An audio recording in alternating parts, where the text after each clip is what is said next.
And good morning. It's Thursday, July 23rd. I'm Dan Martin. I'm Amy Radanovic. We're following some breaking news this morning out of Trumbull County. It's a fire that started in a garage and spread to several other buildings. It's forced some people out of their homes this morning. First News reporter Derek Lewis was on the scene in Leavittsburg shortly after that fire broke out, right around 4 o'clock this morning. He joins us now live with the latest details. Derek?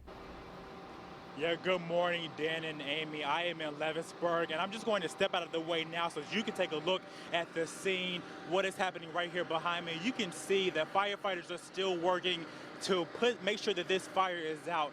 Smoke is still in the air, and firefighters are still over here trying to make sure that everything gets under control. I've been speaking to neighbors when I got here on the scene. They tell me that it was shortly before 4 o'clock when this fire started, and they just heard noises, and then they came out and saw this fire, and they did what they could to get out of their home. Now, one person who owns this garage here that is on fire is Heather Tenney. Heather, tell me, you woke up around 3:45 and you saw this. What happened?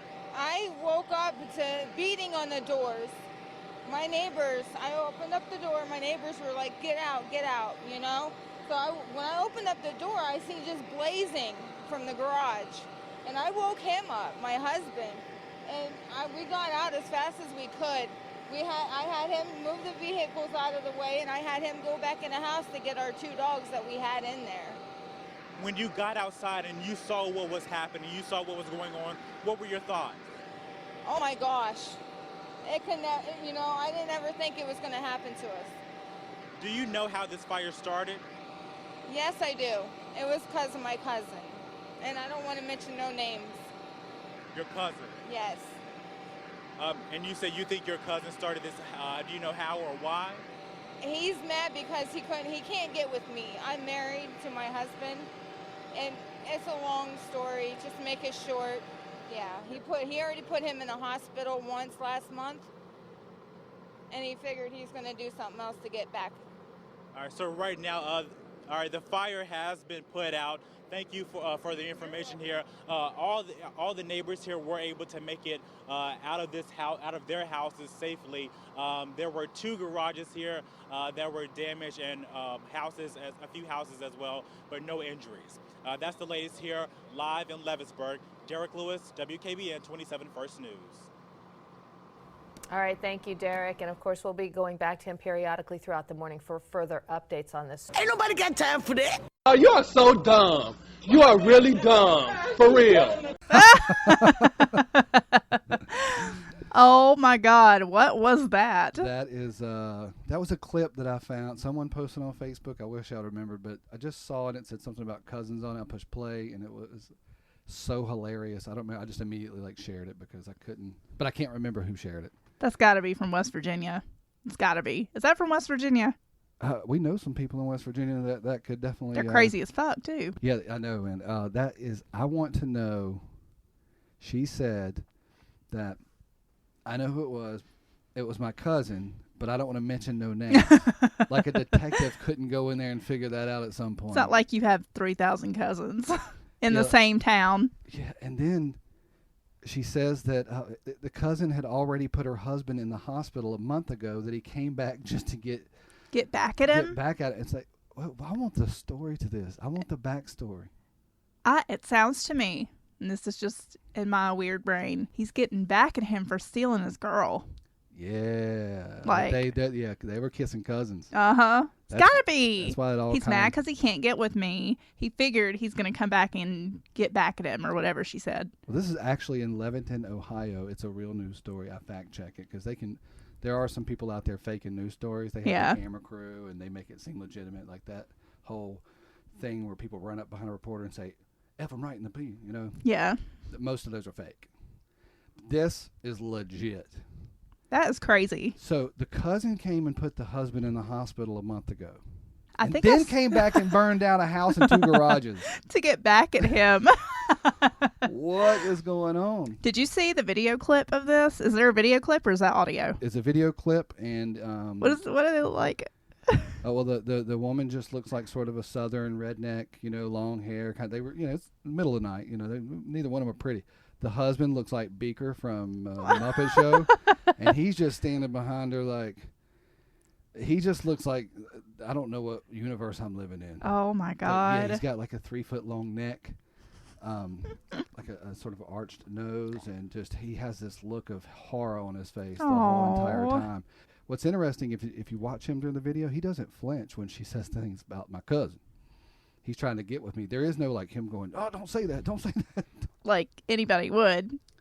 Yeah, it just came out so naturally. And he's trying to, have you been to the family about this? Like you have aunts and uncles you can go talk He to? has parents and grandparents. You could bring it up. Do an intervention for weird cousin Yeah, fucking. like at the family Christmas party maybe. I mean, that's a good time, right?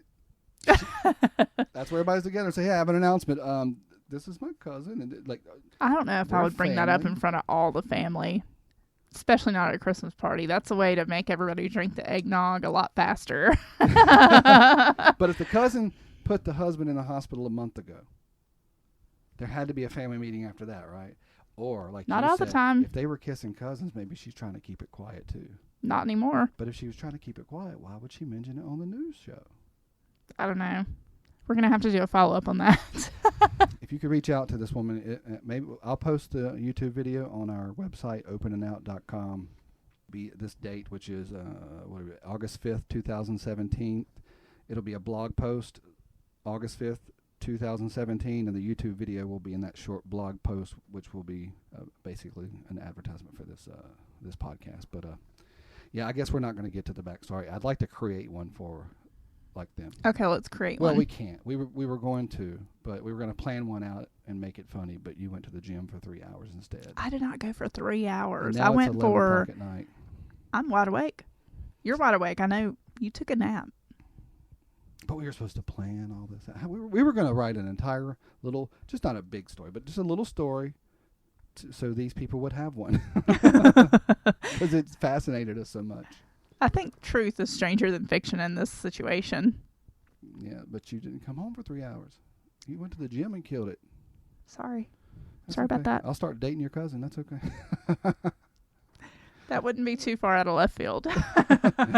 No, because you have a hot cousin. But it's not my cousin, and she's not going to come burn down our RV. No, I don't think she would. That's the other thing. These people were in actual homes, just so you know. We're sitting in an RV, which our friend J.D. Shapiro likes to call a mobile home. In his mind, we live in a trailer park. It is kind of a mobile home, and we do kind of live in a trailer park, but it's not like the Oklahoma tornado coming to throw it off its foundation mobile home. It's a RV, which is cool, I think. And after this news story, I'm proud to call myself trailer trash. Yeah, I lived in a trailer when I was young. I live in a trailer again. I will live in a single wide, a double wide. Now there's like mansion trailers, like triple wides. I'll live in it any day. Yep, just not in Tornado Alley. No. Nope. Not at all. So we're not hating on trailers, but a lot of people do. So we're just pointing out the fact that these people lived in a nice neighborhood in Leventon, Ohio. Go check the video out. You'll see it. The cousin burned down a home and 2 garages. It's not She must have been good at whatever she did to him. For him to want it that bad. By the way, it's legal in most states, especially in the South, to marry your first cousin. That's not a joke. A lot of people don't know that. It's absolutely legal to marry your first cousin. And in fact, historically, if you look at historically over the like a linear timeline for mankind, for all of humankind, 80% of people who produce children was through their first cousin. Because that's all it really was. And I wonder what the likelihood of like genetic problems is if nowadays you were to have a baby with your cousin. It's easy to look up, I'm sure. Well, I don't have my computer right now. Well, we don't want to make people snore, so no.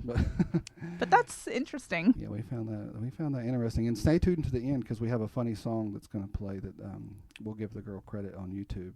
It's a short song, but it's pretty cute and funny, and she wrote it herself, and she plays the guitar, and she sounds so innocent. Mm-hmm. We'll post that video too. Like I said, it's August 5th, 2017, and we are in West Sacramento, California, at a RV park called Sac West. It's kind of a resort. It's an old KOA. Yeah. I think someone bought it out or whatever. It has a swimming pool. It's has beautiful. Trails. It has a mini zoo. I love the petting zoo. Every morning when I leave for work, The hens and chickens and stuff are walking around the campground. All they do all day is walk around and eat bugs and look cute. That's what they do all day. It's adorable. And the goats jump up on top of their little doghouse looking thing, and the pigs will come and they want you to rub their ears and their belly, and you can just walk in. You can just walk in and pet them. And I'm really good at the game room here, the pinball machine. It's like a doctor game too. At night, there's a bunch of jackrabbits running around here. Yeah, they're huge. Rabbits in Sacramento and Fairfield, California are freaking huge. And the squirrels are wide and have these teeth that hang out. They're little brown ones too. When you think of too. evolution, things like squirrels, they start to, as they grow in population, they spread out more and more, right? And we've seen the squirrel population in North Carolina, in Florida, in D.C., and now on the West Coast, from L.A. up here. It's weird to see all the changes that. Yeah, they're all really different. Squirrels. They're all they're all pretty different. I haven't paid too much attention to the squirrels here. Yeah, well, I've only seen a couple. I've just seen they look sinister, and they're much wider and big teeth. They look scary. They look brown. The rabbits look scary. The rabbits look like Alice in Wonderland. That's how big, and they got huge feet. And yeah, they're like probably 2.5 million years from being kangaroos. They look like they could have a little pouch. Yeah, so West Sacramento, it's close to, we're about a half hour from Travis Air Force Base. And it's a pretty cool area. I like it. We're only an hour from San Francisco. Mm-hmm. And we're really close to Tahoe. We're really close to, there's a really Napa Valley's right up the street. Yeah, it's about, I think it's like 35 minutes away. Yeah. We still haven't gone there, but we need to. I want to be like fancy and go wine tasting and stuff. Yeah, so if you want to see the area we're in, just go to Google Maps and put in West Sacramento and zoom in and out, but you'll see where we're at. We're really close to the zoo, too. Like, we're close to all the stuff that we didn't know. We didn't Google Map ourselves. Well, yeah, and even though the chickens are walking around looking cute, eating spiders, I sure wish they would have eaten the black widow that got a hold of me a few weeks ago. We still have it in our refrigerator. Yeah, I saved it. I had to save it. I'm throwing that Tupperware away eventually. I don't know why I saved it. I think I was thinking about maybe getting more pictures of it, because I haven't really seen the red belly yet, because every time I look at that thing. You got PTSD, don't you? Well, I think PTSD is probably a strong word, but I have something. Do you have like flashbacks? Do you have reminders of the pain you were in? Yes. All the above. And they don't go away from what I've read, because I was having them, and then I started to research black widows. Don't do that. Well, you hear your entire life, black widows are deadly. They're poisonous. And it's like you hear about, back home, you hear about the water moccasin. Oh, yeah. If one of those things bites you, you're dead. When you see a water moccasin back home in North Carolina, in rural North Carolina. They're so scary. They'd fly across the water at you. And we'd have these 12-gauge shotguns, and we'd just blow them to pieces. Think nothing of it, because they're coming. We don't know they're coming towards us, but we would just we don't want them, because we swim in those lakes, so we would just kill them. Black widows to me were the same things. I guess if we're going to talk about it, like some backstory. Let's tell the whole story. Yeah. Yeah, Lindsay and I what were we doing that night? It was July 4th. So we were doing, not this. Were we having a podcast? I know we're having some drinks. I don't think. No, I was watching some comedian's new special. Oh, what is his name? I saw it on Facebook the other day because I saw the post, and I was like, I don't even remember really watching him. Really? Oh, honey, that spider bite wiped out a lot of my memory. I barely You were in remember the bad entire shape. week. You were in really bad shape. When I got out of the hospital, Ari Shafir? It was Ari Shafir. Okay. No, wait. His came out July. No. We do this a lot, guys. Anyway, it doesn't really matter. I remember watching Bill Burr's newest special, and then some other ones. But the point is Lindsay sits at the dining room table here, and she watches. She Netflix binges, and I have drinks usually just outside the door, and I look inside the window, and I have these Bluetooth headphones, so I get to watch my show on my laptop from through outside, the outside window, but still be able to listen. You're to cooler it. than me. Well, sometimes I go out there and smoke one of those flavored cigars. Yeah, so that's why I'm out there. But I'm enjoying my whiskey and my little flavored cigar and outside, so I don't smoke inside. Mm-hmm. But that's what we were doing. So I went to bed like an old lady at like midnight, maybe even earlier, after binging on a show or two of whatever it was I was watching. And Wasn't The Handmaid's Tale? I'm sure it was something just as cool. Y'all should watch The Handmaid's Tale because, oh my God. And I stayed up watching a show about psychopaths which we'll talk about in the very near future because we're in touch with an attorney right now. But we have a psychopath in our lives from our previous podcast that shall go unnamed at this point. But really, that's the reason why I started watching these documentaries on psychopaths, because I don't understand how this person who has started attacking us and other people, how they could do that when, we have families and we have someone just literally making stuff up about us. Has that show given you any information, any insight into their mind? Maybe. Do you know the name of it? Actually, no, they're just documentaries on YouTube. Oh, okay. If you just type in psychopath documentaries, you'll see there's tons of them. So I just started watching. As I was watching them, it made me think about other people as well. Yeah. Because a psychopath isn't always a murderer. It's not someone who always murders or hurts people necessarily. They can be people that will claw their way to the top of a corporation by lying and manipulating. And stuff like that. They can hurt them that way. That reminds me of, I grew up, I was born in 85. Joey was born in 72. I heard Enron a lot when I was kind of growing up, I guess. It did blow up in the 90s. Joey told me, because I guess you were watching. Those are psychopaths. Yeah, you were watching all the documentaries and you brought up Enron a few times. And I didn't even know what Enron was. I just knew that some corporate guys got in trouble. Well, we watched one of the documentaries. There's probably 5 or 6 out there, and this wasn't even the best one. But holy cow, yes, psychopaths. That's the one on Netflix. There's one on, I think, CNBC. It's called American Greed. They do the best one. I want to watch that. But they have the traders from Enron and the people on the inside, the people that work for Enron, the executives. They have some of those guys on audio, and the things they say on audio as they were causing rolling blackouts of power in California. One lady, they had a car accident, and they had an old lady on a stretcher, and there was a helicopter videoing this, and the Enron traders, the New York Stock Exchange people that work for Enron, I'm probably saying that wrong, but they're laughing at this lady in real time. Did you see that? And they're laughing at it. They're talking about people dying in their homes because they can't afford to cool it, and they're literally laughing. Gosh. I want to see that one. Those people are psychopaths, and that's what I was watching. I was watching that, and of course thinking about this psychopath who has been on our trail for trying to mess with us for the last over a year now, since we were in D.C. You just get in one of those funks. Yeah. And I'm just sitting there having my drinks, and neither one of us got we weren't drunk. We were both just got tired. I'm sipping on my whiskey, and you decided to go to bed. All right, so we're getting back to the spider story. I promise. In an RV park, and you have your RV clean, often people leave a pad outside, like some type of a rug outside, and they leave their shoes outside. That way you don't track the dirt and the rocks into your RV, because it's such a small space usually that you want to keep it as organized and clean, which we did too. And growing up, I used to always check my shoes to make sure nothing was in them. But for some reason, since we've been traveling for 2 years, I would leave my Crocs out there left and right. We don't do it that often. I did. I always left my Crocs out there. Because I don't, because I'm scared. But I'm the one that cleans up, so I think about it. Anyway, so I'm asleep. It's on this night. Yeah. I decided to go back outside for a nightcap after sitting in here watching more of those psychopath documentaries. And as I step outside onto this pad, my Crocs are sitting there, which I wasn't even going to put them on. But I kind of look over, and all of a sudden, there's a tent rolling towards me in the wind, because we had I think they're called the Santa Ana winds coming through here then, and the winds were nuts. But all of a sudden, there's the Delta breezes. I don't know. There's a tent flying towards me from the darkness.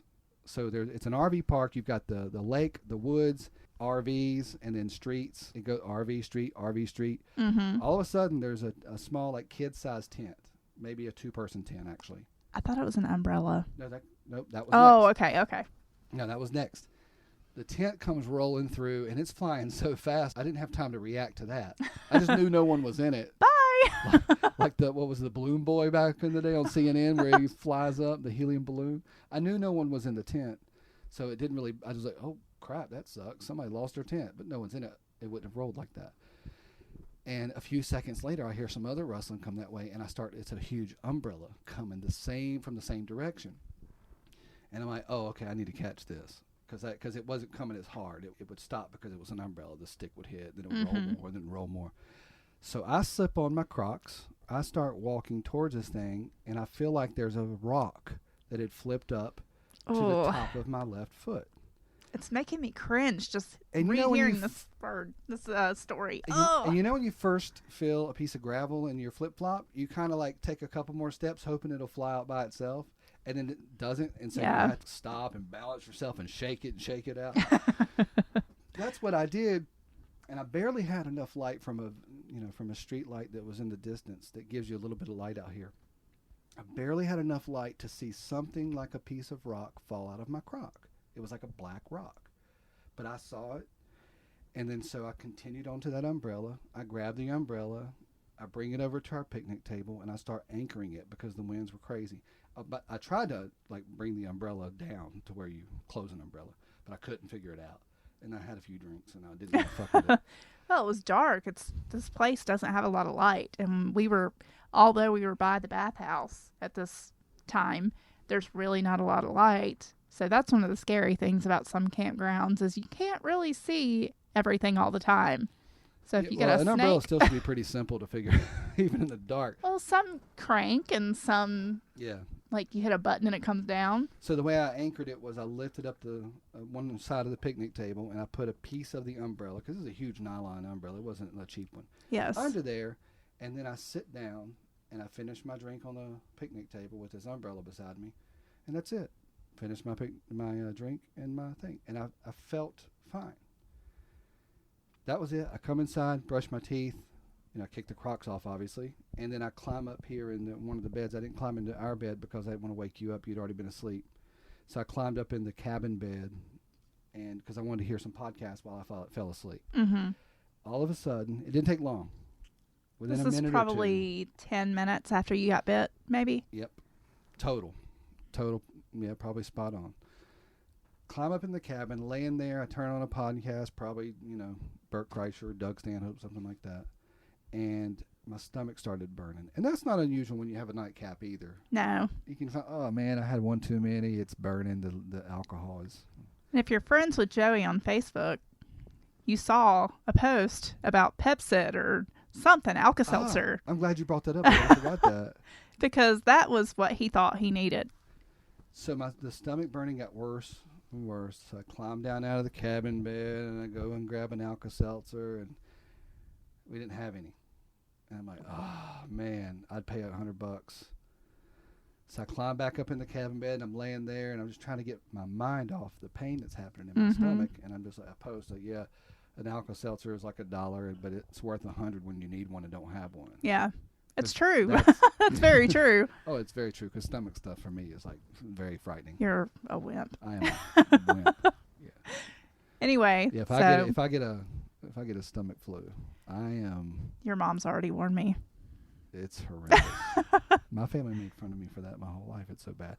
Don't have an Alka-Seltzer. I'm laying there in pain, and then my foot, where the rock was supposedly, your left foot. Gravel, my left foot started hurting. This is all over the course of an hour now, okay? Because I'm laying there trying to go to sleep. I'm listening to podcasts. My stomach's burning.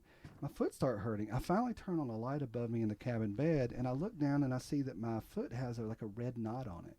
Oh. That piece of gravel didn't hit me. Like, it wasn't something that... You didn't feel it pierce you or stick you or anything. You just felt it in there. Yeah, exactly. And then I didn't come in and stump my toe or a foot. I didn't hit my foot on anything, but it felt like the top of it felt like I had bruised it on, hit it on a corner.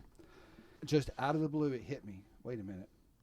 What was that thing? What was that thing that was right there in the crock where this red big thing is? Maybe I got bit by a spider. And I'm still not afraid at this point at all. I'm still like, oh, whatever. I would have been terrified. I climb back out. I'm kind of thinking in my head, I've always laughed at stuff like this. Like, even when I've been in car accidents where literally the car is in pieces, and I'm sitting around with my friend, and we survived it. We're laughing.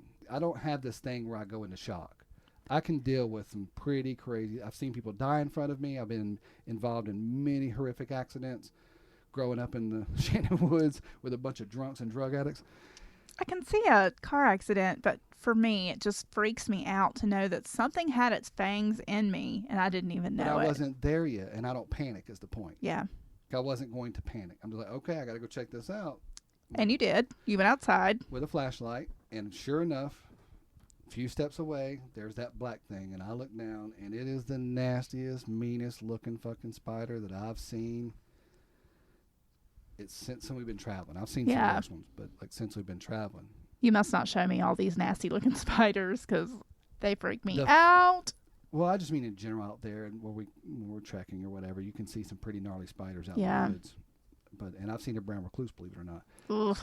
So here's where it gets funny, and I hope this isn't getting too long-winded. I'll maybe try to edit it down, but you know what? If you don't like it, I don't care. Whatever. You're in your car right now. You can listen to this part later and the next part on your next trip. Because I want to give you the details. I want to paint the picture, you know. As soon as I saw this spider, I did not see the red dot, by the way, because I think I jokingly talked about how I got bit by a black widow, but you're the one that told me it was a black widow. No. I was not. The ambulance driver. The ambulance driver. He was a spider guy. He was interested in spiders and knew what, I guess because of his job, or maybe he studied them as a kid, but he took his phone and took the spider. And I'm jumping ahead of myself. No, you brought the spider to him, right? Yeah, because you had the forethought to put it in a Ziploc container, like a big, hard, circular container. Yeah. You thought about that, even though you'd had your nightcap and this all was happening to you. I wouldn't have thought about that. Okay, before you get there, let me just say this, okay? Okay. Because that's the part I want to point out. As soon as I saw this nasty spider, I was like, okay, whatever this is that bit me is not good. Yeah. My symptoms are increasingly getting worse. I had some heart palpitations by that point, too, where my heart's skipping a beat. Like, I think they called it tachycardia. Tachycardia. Yeah. Growing up in the South, you learn if you ever get bit by a snake, you don't panic, you don't get crazy, you don't get upset, you don't start screaming, you remain calm, because if it's poisonous or venomous, when you get upset, your heart starts pumping, and you're pumping the venom and the poison through your body all the faster, right? I thought about all that stuff as soon as I saw that spider on the ground. So when I came inside to wake Lindsay up in a very calm, cool fashion, you had a little bit of well, a sense of urgency is different. Lindsay's like, all right, did you see the joke I wrote earlier? I said, hey, Lindsay, I've been bitten by a black widow. I'm not I didn't see that. I'm having some heart palpitations, and I feel like I'm going to pass out. And Lindsay says, okay, I'll call Blue Cross Blue Shield instead of 911. That didn't really happen. That was just a joke because we have a shitty American healthcare system. But anyway, yeah, so I come inside all calm, cool, and collected with a little bit of a sense of urgency. Hey, honey, I got bit by a spider, and I'm not doing very well. Because at this point, I'd been having the symptoms for a while, and you were still asleep. So I wake up like, oh, my God, what's going on? So nonchalant. Not really. You had a sense of urgency, but when you called the 911, you called the ambulance, right? I called them, but you don't see my side. You were like, yeah, he's just panicking. Well, your turn. Okay, so I called 911 because I actually clarified with Joey quite a few times, like, tell me your symptoms again. What's going on? I don't want to call for no good reason because healthcare is freaking expensive. But, of course, if my husband's having some issues because he got bit by a poisonous spider, I also don't want to be that shithead of a nurse wife that doesn't take anything seriously and that accidentally kills her husband. And that's where we were headed in my head. So I called 911 and I tell them, because he has the spider in a Ziploc, like a hard container, and I'm looking at it and I'm like, God, this thing's really big. He is in a lot of pain. His stomach's hurting, his leg's hurting. He's having this throbbing pain up his groin. But they teach us medical people, you're going to have a sense of anxiety and impending doom. And that's what I was trying to get across to 911 when I called them. And I said, he got bitten by a spider. He's having really bad foot pain that's radiating up to his groin. He's having abdominal pain, stomach pain. He's really, really anxious. He's really, really anxious. To Joey, that was me saying that, oh, this isn't really that bad. It's just anxiety. And to be fair to you, neither of us knew it was a black widow yet, right? No, we didn't know till EMS got there, right. And the ambulance, the EMS guy said, oh, that's a black widow. That's a black widow. I was, what the? Then I was a little bit more Because I couldn't get close enough to it to tell. Yeah, and I think I just went on the assumption that it was venomous because the way or poisonous, because of the way I felt. So I made sure not to get too upset. Even when the ambulance got here, I was joking and playing it cool. You were waiting for them. You were the one that flashed them stood down outside. with a flashlight. Yeah. What you're supposed to do while I'm in here But agonizing. I had just gone to sleep 2 hours ahead of the time you woke me up, and I looked like crap, so I had to put a bra on. Did you hear that? Did you hear that, guy?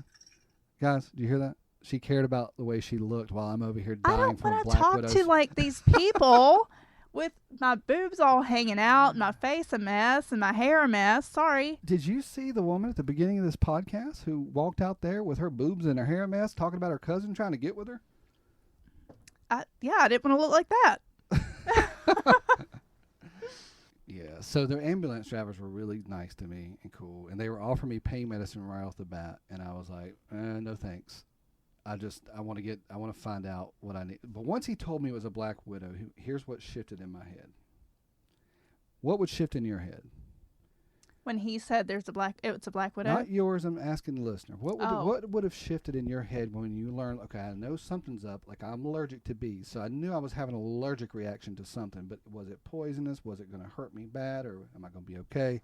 I suppressed all that. I pushed that down because I didn't want to get my heart pumping. But once he said it was a black widow, what popped up was all those stories from when I was a kid. Man, you get bit by a black widow, dude. You got to get the anti-venom. What's it called? What is it called? This was what did they say? They don't, apparently, we'll get to this in a little bit, but they don't give you anti-venom in the U.S. for black widow bites, which I'm like frantically Google searching everything when we get to the ER, but they don't give it because it has really, really bad side effects. You need intubation. It could kill you, actually. Yeah, it could kill you. Yeah. There's anti-venom. Can you give it to him? Yeah, it's for specific they black said widow it's bites. Yeah, I don't know everything about it, but they basically were like, we're not giving that to you. By the way, y'all, for the record, we found out later I had 3 bites. That spider had gotten a hold of me in that crock. There was one clean where you saw the 2 marks for the fangs. We have pictures of that, right? Yeah. And then there's another one where it looked like it was just one fang that got in, and the other one's maybe because it was at that point in time it was getting like just. You effed it up. I bet one of those holes in my crock saved my life because I bet that black widow came through one of those holes as I was walking. Maybe. See? Maybe. You seen that meme online where it says, "Here's a crock. See the holes? That's where your dignity comes out." Actually, that's where a black widow spider comes out. Yep. But then there's a faint, 1 bite, and another fainter. So when I say 3 bites, it wasn't 3 clean bites. It is dead. You could almost tell what you did with your foot Yeah, when it was biting you, because it looked, maybe it got you a little bit, and you put your foot in there and moved it around a little bit, and then it really sank its teeth into you, and then it got you a little bit more on the way out. Even as we're talking about it right now, I'm starting to get sweaty a little bit. I was visualizing what you were talking about. That's exactly what happened. Yeah, that's it. You could tell from your foot. And by the way, I never felt a bite either. I don't think I saw many people actually look really close at your foot. The ambulance drivers did. The ambulance guys were awesome. They were awesome. Yeah, they were so good. He looked at it he got you good there. But he's also that made you feel good, right? Yeah. So back to my timeline. That's when my mind shifted to, this is over for me. Like, I'm going to die if I don't get to the hospital super fast. But there's an 80% chance I'm dead. And that's when, the ambulance driver could sort of see the fear in my eyes and that I wasn't properly educated, which is the case for most people when it comes to spiders. Neither were a lot of the medical people, honestly. Right. That's true. We got really lucky with this ambulance driver. Yeah. I'm not saying it like the Southern ambulance. EMS. Probably EMS. Sorry. EMS guys. Yeah, forgive me for paramedics. I'm from the South. Paramedics, EMS were better than almost anyone at that hospital. There was a couple nurses that were awesome. But the fact that he knew so much, he put me at ease pretty quickly because he saw the stress on my face once. He said, "Oh, that's a black widow." And it was just pure fear. At that point, I was, I'm not going to be able to control this. I'm about to panic. Oh. So I'm loaded in the ambulance. This is what I remember, okay? I have still frames. I don't have videos. I have still frames and maybe short videos, but I don't have a long-term memory when it comes to this night. Was he bald-headed? Big dude, sort of? jovial. The one that identified the spider bite. I remember the cute girl. Of course. Of course. The guy that was with her Yeah. was a big, jolly guy. Big jolly guy. Really Bald sweet head, guy. right? Yes. Yes, yeah. I do see. I remember that. You and him were talking about comedy. Yeah, he was asking me a lot of questions, keeping And my mind off everything. she was like a hiker. She didn't give a shit about comedy. Yeah, she was like, load him up so we can get there. Yeah. But she was sweet, too. We got to the hospital, and she talked to me for a while. She did get interested, by the way, into the comedy stuff. Yeah, we were talking about Doug Stanhope when we were waiting for your room. Yeah, I was trying to turn them all into Doug Stanhope because they were telling me they were comedy fans. And I'm like, have you heard of Doug Stanhope? And they were like, no. And I'm like, you're not comedy fans. Meanwhile, my stomach's churning. But the guy told me at this point, that, oh, no one really dies from this. Like and there is no anti-venom. It's just going to be pain and probably some hallucinations and yada, yada, yada. Like, he knew everything. And at that point, I thought, good. Okay, I'll deal with whatever this is. The ride from here over to the hospital was pretty funny because I remember he was trying to keep me calm, which it was working. What I remember from that mostly was that The ride over there?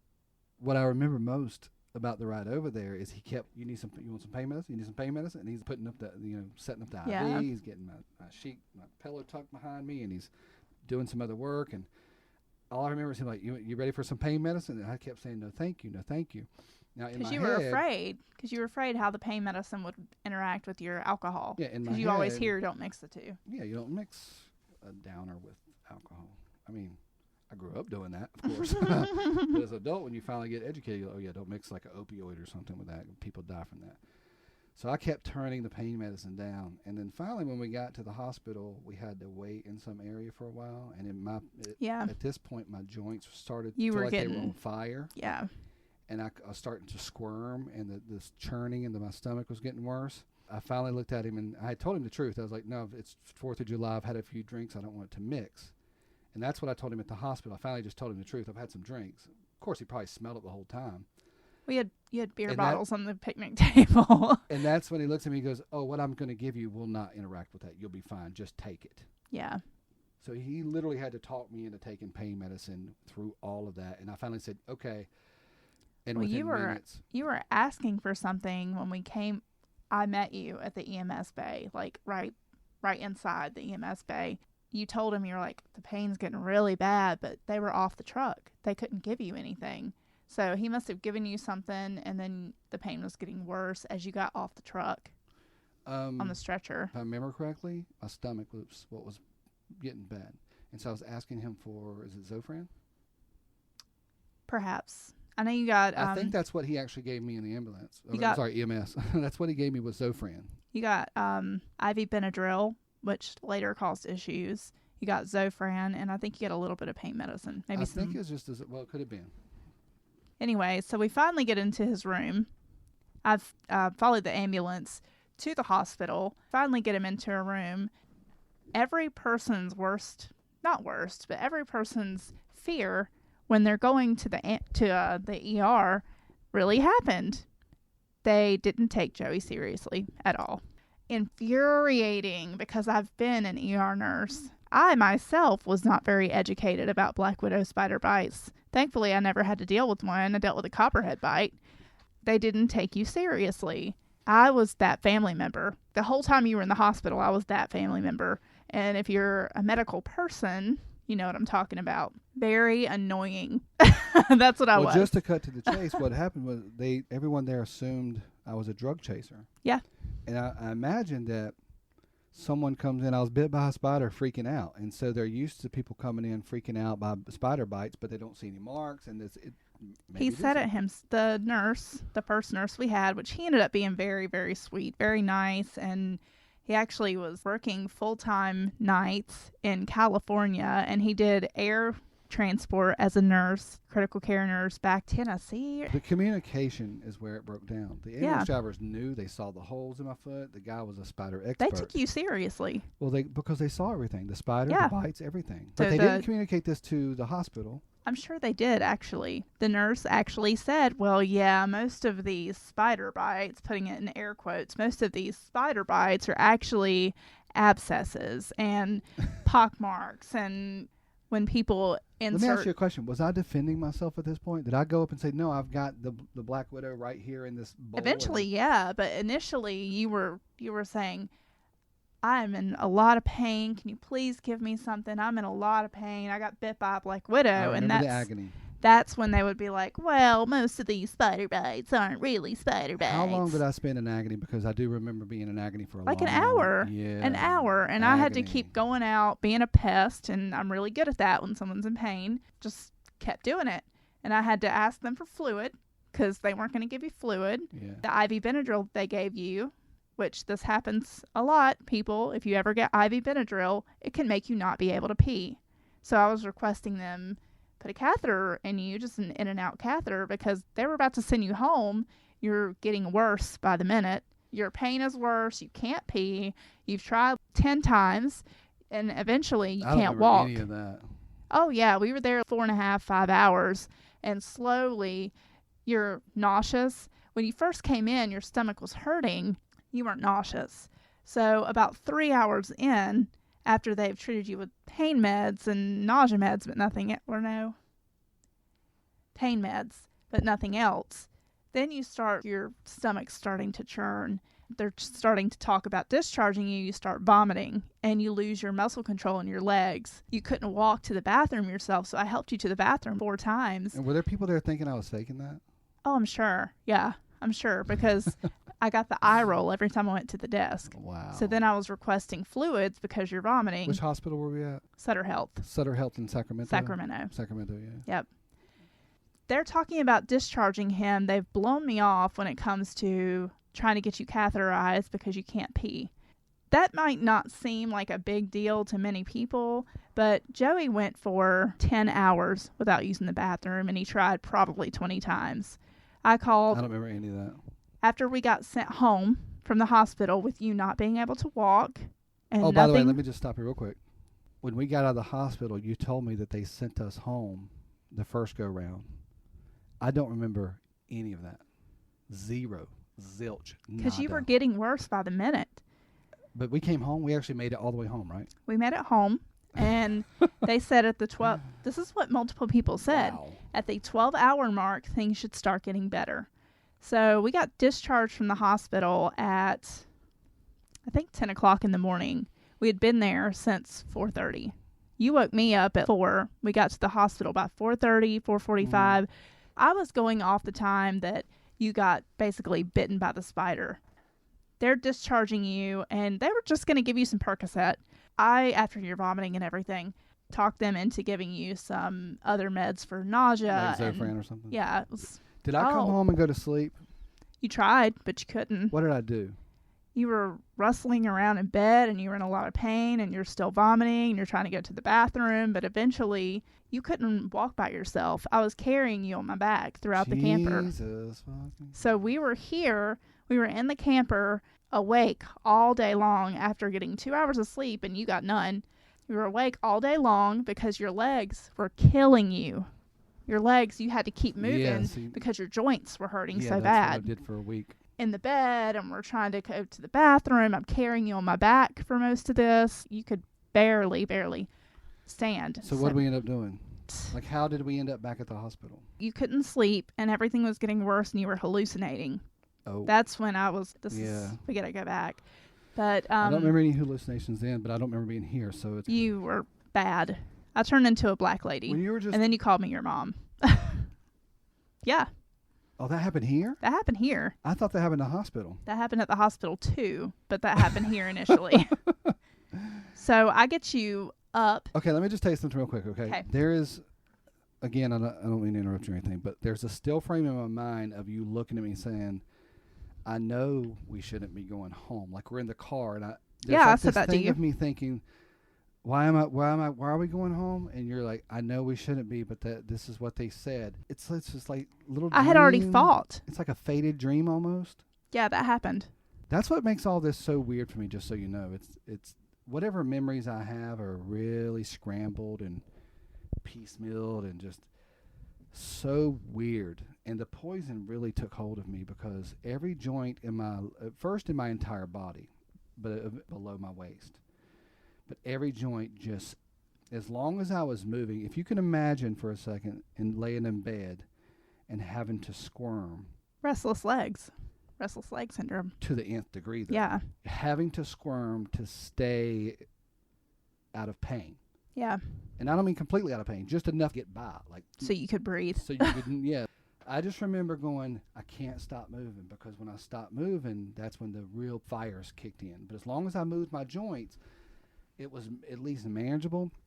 And Lindsay, I do remember this. I remember when the nurses or doctors wouldn't bring me pain medicine, and maybe this is after we went back to the hospital, but when they wouldn't bring me things on time and my pain would kick back in, Lindsay would literally sit there sometimes for hours and rub my joints while I laid there and like rub my legs and my knee. It was the only thing that gave me any relief. And finally they would bring me in some pain medicine, and then within a few seconds maybe it would kick in, and I'd be, okay, I'm good now, and I'd be able to sleep. But every 2 or 3 hours, and I know we're 46 minutes in, and like I said, you might be bored by now. Hopefully you're not. But if you have to, listen part of this now, listen to the other part later. Lindsay and I are sitting here on a Saturday night having some drinks. But I'm going to give you every detail. If you want to fast forward, do it. I don't care. But I'm going to give you every detail because you need to know what this felt like. But every 3 hours, as the days went on and I started to be able to comprehend sort of time and day, not completely at all, just sort of, oh, it's lunchtime. There's a tray there. I'm not about to eat shit. I wasn't eating anything. But I started to kind of be able to grasp my reality again. Every 3 hours I was waking up in a pool of sweat. Just so you guys know, Lindsay had to leave occasionally. Let's not skip the part where I take you back to the hospital the same day. Because I don't remember that. That's why I'm skipping it. But okay, let's go back. Don't skip it, because they sent us home. We'll hold this there. They sent us home at 10 in the morning. You had gotten a bit initially at 4 p.m. or 4 a.m. Sorry about that. Sent us home 10 a.m. hoping, praying that, and we're not praying people, but we're praying that that something gets better over the next 12 hours, because this is torture. Not to be a jerk, I just wasn't cognizant. I probably would have prayed had I been. I get Joey, he has to come to CVS with me because he's got Percocet and Phenergan and all this stuff I need to pick up, but I need to drop off the prescription and then go drop him off and then come back and get the prescription. I rode with you to right down the road. So anyway, we drop it off. I ask, do I need him with me to pick all this stuff up? No, I don't. So I take you home, and then I turn right back around and make the 25-minute drive back to CVS to pick up your stuff. And before I can even get out of the drive-thru at CVS getting your meds, you're calling me and you're having difficulty breathing, and your joints are killing you, and you're nauseous, and you're vomiting, and you're trying to pee and you can't, and the hallucinations hadn't started yet. But by 4 p.m. you were hallucinating that I was a black girl. You were hallucinating that I was your mother. You were hallucinating that it was a dog and that it was birds flying across the camper like God with us. Yeah. See, I do remember those hallucinations in a way, but I don't remember when they were. And the bed was soaking. I thought it was in the hospital. No. The bed was soaked, just like you said. Here. Yeah. But that happened at the hospital too. But like you said, you woke up in hot and sweats. Yeah. Pools of sweat. I remember. So you were dehydrated. Thankfully, we had gotten you a bolus of fluids at the ER initially because I asked for it. So I do remember, just to kind of cut in real quick, I do remember waking up in that sweat and having to pee, I guess because of the fluids or whatever that you got me. Yeah. I do remember waking up in that pool and having to pee really bad. And I do remember crawling across the floor. And no one was there to help me. You're jumping ahead. You're jumping ahead. That happened in the hospital? Yeah. Okay, go ahead. So at 2 p.m., I think, I'm calling Blue Cross Blue Shield's nurse line, and I'm calling poison control because that's when your hallucinations started.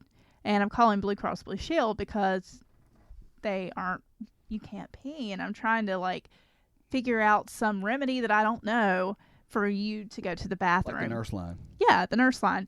I tell them what's going on. They're like, he needs to go back to the hospital right now. The insurance company said that? Yes. What? So then I called poison control. What? Yeah. The insurance? Yeah. So I called poison control right after them because they had your case. They got an update. I did not know this. Yes. I'm learning this right now. Yes. They said. An insurance company said, send that dude back to the... Oh, yeah. Wow. What a human So being. I called poison control right after that, and they pulled up your case, and I told them you had started hallucinating, that you couldn't use the bathroom, yada, yada, yada, whatever. Same thing. And they were like, yeah, he needs to go back to the hospital. So we get up, I get you ready, we put you on some clean clothes and towel you off because you're sweating, and I put you in the car, and you finally go to sleep. After all day that you haven't been able to sleep, you're in pain. You're still in pain when we're in the car. You finally get to sleep. And I'm sitting... We have not talked about this. I'm sitting in front of the emergency department in a park, not even a parking spot, where you're supposed to drop patients off. All right, wait. I have a memory coming. I may have remembered this. What? Did you have to carry me in the hospital? Yeah. Shit. Yeah. I have a little bit of a memory of this. So initially and can I just say this too real quick for the people who are listening? We did not talk about this. We haven't discussed this. No, not at all. Fresh. Like we talked about I don't want to hallucinations. re-traumatize you. We talked about my hallucinations. We've joked about certain things and we talked about certain aspects, but we have not had a lengthy conversation about this at all. Wow. Initially, there's a drive-through. It's drop-off and a pickup for patients at every emergency room usually, but this one, but you're asleep. So I'm like, I'm not going to wake him up now. Maybe he'll wake up feeling better. And I'm 6'1", 238 pounds. I actually posted on Facebook like a timeline because I was trying to keep all of your family and your friends informed of what's going on, because if I were to find out that my son, dad, friend, close friend had gotten bitten by a black widow and nobody let me know, I would be really upset, especially if I was your mom or your daughters. Calling everybody, texting everybody, you're finally asleep. I just kind of park and I'm thinking, well, I'm just going to sit here, leave the car on, leave the air on, and see what happens. I'll sit here for 4 hours if I have to, because I'm not going to leave, take him home and carry him into the car, whatever. So you wake up like 2 times and get right back to sleep. And every time you wake up, you're like, are we there? Are we there? What's he doing? Talking about some hallucination you're having. And then you start directing your attention to the back seat. Yo, you're going the wrong way. Yo, dude. What are you doing? Like, you're talking to people that aren't there. Were you laughing at me at any point this time? I laughed at you a lot that day. So you feel you had empathy, but at the same time, I'm an idiot. It was hilarious. Oh, okay. Sad, but I found humor in some of the things that you would say. So finally, that would be my wish. You woke up a third time. You're still hallucinating and sweating, and your heart is just racing, and you look like crap. You're pale, you're nauseous, and oh God. I race up to the emergency department, circle where you drop people off. I'm having a memory. Do you mind if I interrupt you with these memories? Because they don't count. It's fine. Is this when I got in a wheelchair? Yes. Yes. So I run inside, and there's a valet person there for people with true like heart attack, stroke. Was it a black guy? No, he was a young white dude. Bad memory. So I tell him, I'm like, I've got to go get him checked in. We were here this morning. We got discharged and shouldn't have. I'm going to leave my car right here, get a wheelchair for him. If you need to move my car, you're more than welcome to, but I'll be right back out. And there's a dude on acid in there. I get the wheelchair. I come and you did not have balance. You did not have muscle strength. I had to basically like pull you out of the car and put you into the wheelchair. So I get you out of the car, and thankfully, this is actually good and bad, but thankfully it's 6:30. Day shift people are there and night shift people are there, just arriving. All of them remember you. Oh, wow. People that had been there, they remembered you, and you're the spider bite guy. The triage nurse didn't remember you because she never saw you, because she went to triage first thing. When she asked your name and all the identifying information, she's like, oh, he was just here today. I said, yeah, he got discharged and now he's worse. And I'm just being kind of snarky. And I said, and he needs to be seen right away. And I was with you during this?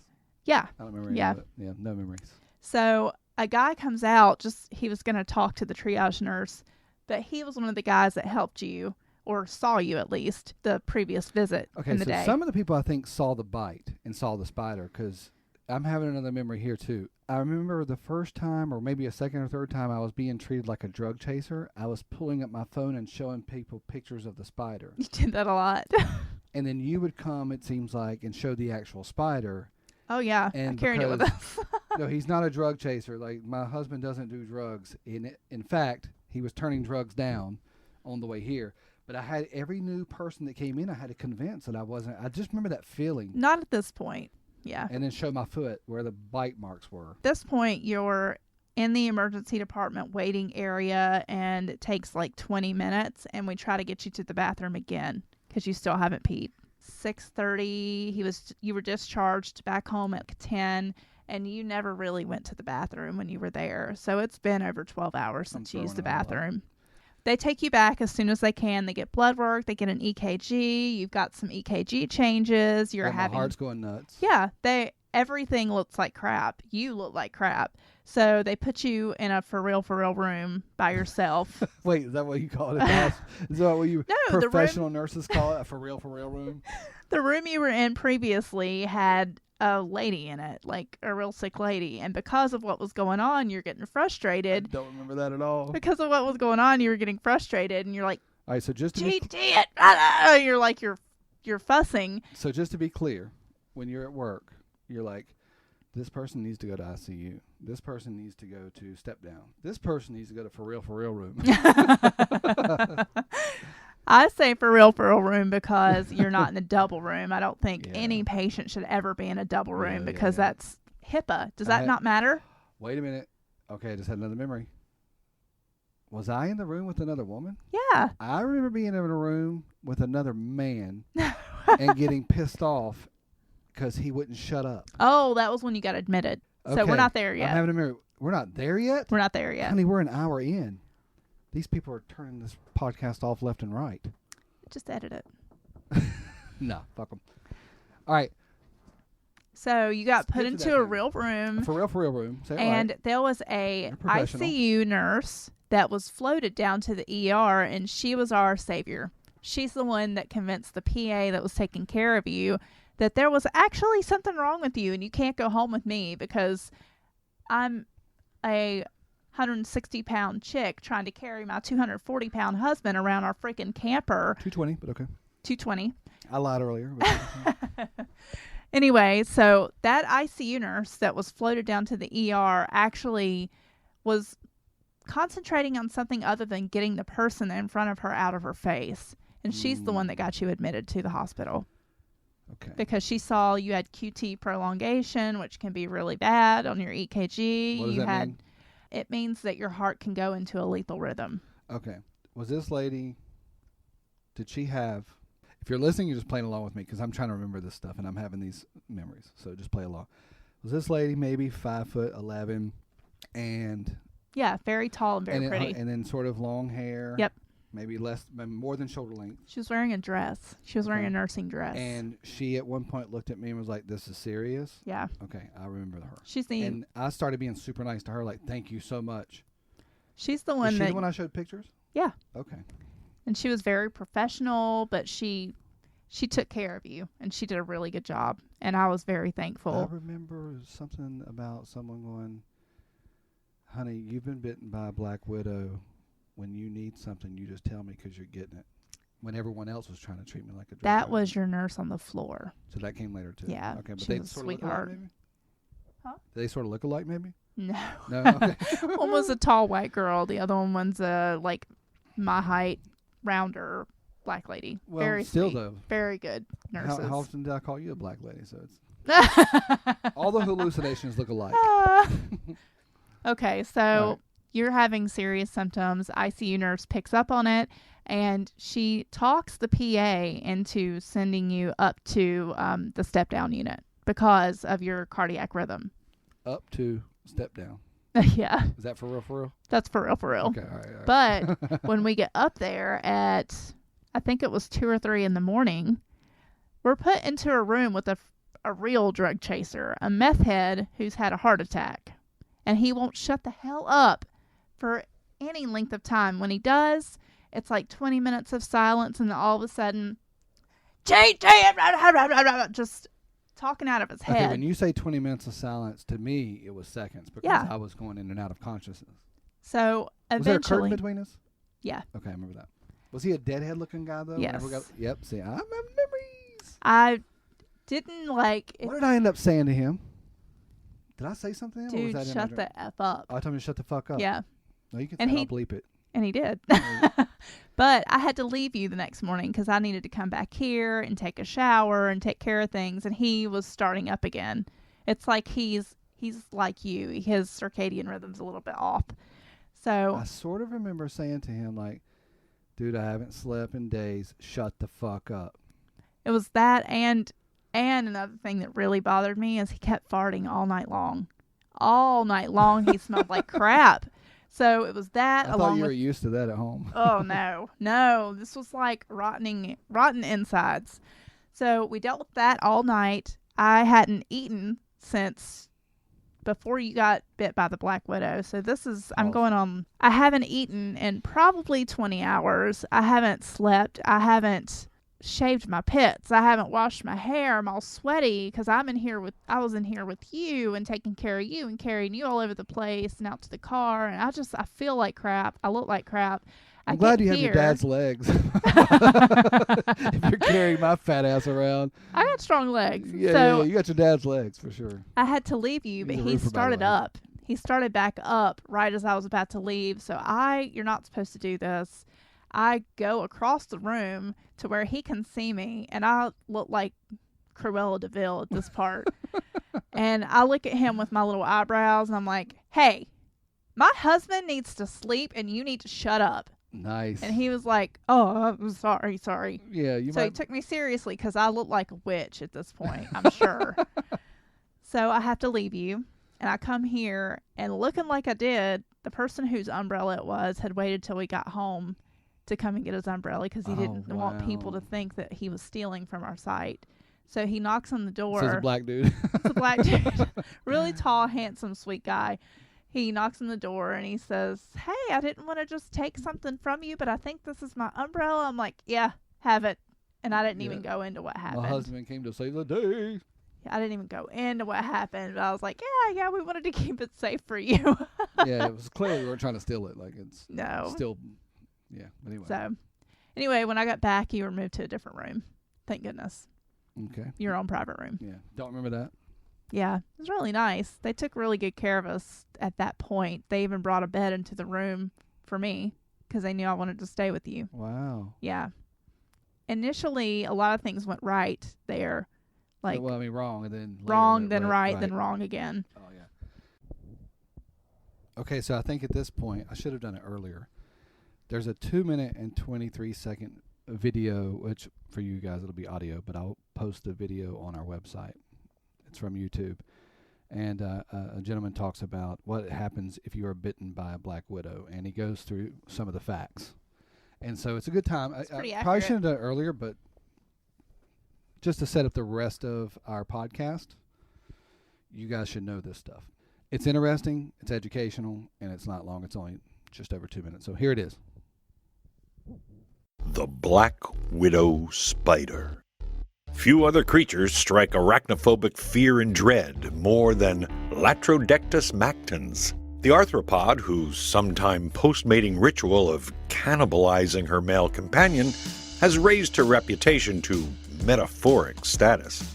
Humans quake at the frequently cited stat that her bite carries a neurotoxin 15 times the strength of rattlesnake venom. All of which makes you particularly concerned at the moment because you are convinced that that weird-looking red bump on your ankle is a black widow bite, and soon you will be in the painful throes of poisoned death. No and no. Yes, the black widow spider, found throughout temperate and tropical regions, is the most venomous spider in North America. Her bite, and yes, it's only the females who have the ability to inject venom, is a nasty cocktail of poisons that includes alpha-latrotoxin, known to wreak havoc on a victim's nervous system by causing neurons to dump their chemical neurotransmitters. But the notorious black arachnid with the infamous red hourglass on its abdomen has earned a bit of an unfair rep. Despite her venomous powers, the black widow is actually quite non-aggressive, using her built-in chemical warfare only if she feels threatened or is defending her egg sac. In fact, only about 2,000 people report black widow bites each year. And here's the kicker, almost none of those bite victims dies. But what happens if you should be bitten by a black widow? Well, we didn't say it was going to be pretty. Although an anti-venom does exist for the bite, it is rarely used because of its own toxicity. The alternative is for the victim to tough it out and let the neurotoxins work through the system, managing the severe muscle cramping, pain, localized sweating, and possible hallucinations experienced over the next 3 to 5 days with medication. With this knowledge of the non-fatal, non-aggressive nature of the black widow spider, maybe it's time to revisit her scary reputation. Although most people probably still find her mating habits a bit off-putting. Okay, so now you've heard the facts surrounding what happens when a black widow bites you. That was pretty accurate. Yeah, it's very accurate, 100% accurate for me, and very severe. A lot of healthcare people don't even know that's what happens. Yeah, but you can't blame them. No. I'm in the tax business. I wouldn't and I'm have in known the comedy that. business, and a lot of people don't know a lot about those things. You have to go through those processes to learn about them. Yeah, you really do. So you're getting education here, and you're getting firsthand. Where's our tuition, bitches? All right, so that's what happens when you're bitten by a black widow. So hallucinations, cramps, it messes with your what system? Nervous system. Your nervous system. That's when I was doing all that, It's a neurotoxin. white boy dancing. A lot of people, since you've been bitten, and since they're all over the place, but a lot of people have told me, one in particular said that they bought a rabbit for their son or their daughter, and the rabbit died because they kept it in the garage, and a black widow bit the rabbit. And a lot of people have found them in their garages. So Yeah, we went to the gym last week, and I was sitting there chilling, and the guy was like, "You're not going to work out?" And I'm like, "Actually, I'm not feeling so well." And I got bit. I told him I got bit by a black widow, and I just got out of the hospital or whatever, and I'm still kind of whatever. And he was like, "Man, I'm living in my mom's garage right now." And he was like, "Just the other night, I'm cleaning out my dresser drawers, and this black widow just darts down to the." I was like, "Man." it was in his sweatpants, wasn't Yeah, it? in his sweatpants. And He was like, I was about to put these sweatpants on. I'm like, "Man, you dodged a bullet. Yeah. You got so lucky." And I told him about what happened. And he's like, "Yeah, I'm going to clean this garage like nobody's business." Y'all check your freaking shoes and like unused piles of blankets and all types of stuff. But as I said in the video, and this is the part that's sort of bothered me, 2,000 black widow bites were reported, and almost none of them died. Almost none of them If died. anybody was going to die, it was going to be me. They can cause seizures, and they can like make your diaphragm spasm where you can't breathe correctly. And you had some serious breathing issues when we were here. And just so you guys know, I was in the hospital for a week, right? Yeah, Is it 5 days? 5 days. 5 days. So a business week. And we were supposed to move the RV the day that, I think it was the day before or the day that you got out of the hospital. And I had to call the complex, the managing office here at Sac West because of other issues. But we haven't even talked about that. Yeah, I called and told them, I'm like, there's no way we can move the This RV. place is sold out all the time. All the time. So for you to do that Awesome. could create a problem. Yeah. They gave us like 3 extra nights because they knew about the black widows here. And if we can take a moment right now to talk about Sac West RV Park, this resort. I call it a resort. They don't call it a resort. They should. It's a resort. It's a resort. And the people that work here are amazing. They are. And they made notes on our file when we were trying to move here. We were on a list that took us, 3 months to get here? Yep. In a long-term spot. They were making notes on our list to like fit us in for days at a time and how to fit us in. Like if someone cancels, call this couple. Yep. Call Joey and Lindsay. They really worked hard. And this is before the bite. Mm-hmm. This was just them being really cool to us, which is like they have a 4-star rating on Yelp out there or Google reviews or something like that. I'm like, how could this place They deserve way better than that. Yeah, this place is ran from the owner to the managers to the staff. This place is ran incredible. Mm-hmm. And I had no clue that you were even done with that. So You they couldn't have. They added 3 days to us? What did Yeah. they do, kick somebody out? No, They didn't kick anybody out. They just they were magic. I don't know how they did it. I don't think we took They anybody's have no spot. shows is what they told us sometimes. So yeah. That's we hated our other RV parks so much because they had falsely advertised that they have Wi-Fi. They falsely advertised that they had cable. They didn't. And you have to pay for your electric separate. We tried to get Wi-Fi and couldn't. We even bought a pass and it wouldn't work. Yeah. So they can go off somewhere. So this place was amazing. And yeah, we stayed here nightly or by the weekend for 3 weeks before we got a permanent spot. So when you contacted him and said, Joey's in the hospital? Yeah, I said, we can't move. He's the only one who can move this place. I said, and I'm just making up dates here because I don't remember, but I said, we're supposed to move out on the 5th, and I can't make that happen. Joey got bit by a black widow spider on your property. He's in the hospital. He should be getting out tomorrow. At this point, I'm thinking it's only going to be a day or two stay. Yeah. And every day I would call and update them, and every day they'd be like, we're so sorry. We've extended your stay for another day. We've extended your stay for another day. Now when I walk in just to buy a Pepsi, they're like, how are you feeling? Oh, everybody at work asks me about you all the time. And since I didn't know that you had all this going on, and even now when you're telling me, I haven't thought about it because I didn't know it happened. When they asked me the initial time, I was like, oh, you know? And they're like, of course. I'm like, oh, I didn't know. Well, and I wasn't saying he got bit on your property to like try to scare them or anything. We're going to sue you. I was just saying, like, if there was a black widow on your property, maybe you'll want to know about it. But they knew. These spiders are everywhere. And they're not everywhere in Sac West. They're everywhere around the U.S., especially the southern states and the western states and all that. So they know. Right. So where do we leave off? Where do we pick up? You were in the room with the meth head that had a heart attack. And they moved me? We had you moved. Or the nurse. It was finally a nurse that took me seriously. Yep, the nurse. And I was not a happy camper, and she knew it. And should we back up for a minute, even though this podcast is going very long? I had stomach surgery a couple years ago, where my intestines, I had diverticulitis. You can look it up. We're going to keep this podcast short as we can now. But diverticulitis, basically something got stuck in my intestines, like a seed or something from drinking smoothies, and then all of a sudden it was an infection. Turns into an infection. It gets really messed up, and they ended up cutting part of my intestines out, going through my belly button. They call it the diseased portion. They cut the diseased portion, I think about 6 inches out of your intestine. Right. I had this stomach issue. Macy, my daughter, was with me. Oh. When I had the third bout with pain, Macy was with me in the car, and I was like, honey, we are going to have to go to the hospital. And my daughter, Macy, and for those of you listening for the first time that don't know, is one of the most sweet, sincere, laid back, born a hippie, all loving, all kind sweetheart of a human being. She's really my daughter, you know. Takes after me when, yeah, right. She takes after me in that she doesn't panic. Like when she got into her first car accident, she was really sweet to the police officer. She kept her cool. When stuff goes crazy, like she had a flat tire on the highway late at night, she like remained cool, called me, called her mom, had things worked out. She's like Cool Hand Luke, but the female version.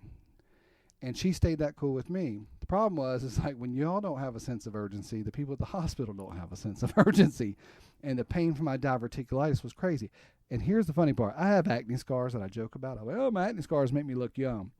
Here's the thing. When you're a 6'1", 6'2", 230-pound guy, 220, and you go to a hospital and you have acne scars and you're wearing like some khaki shorts with a tore-up Smashing Pumpkins T-shirt, they just and you're sweating and you're trembling and you're saying you're in pain. Oh my God, pain! I'm nauseous. I need pain medicine. Yeah, and they don't take you seriously. The whole intestine thing, it was the same thing. My stomach felt like it was in a blender, and Macy will attest to this.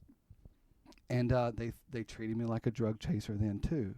And I have this. I had to call the CNO for that one. I have this thing where I go to a doctor or a hospital and I get treated like a drug chaser. And I'm like, I'm just ugly. I'm not a drug chaser.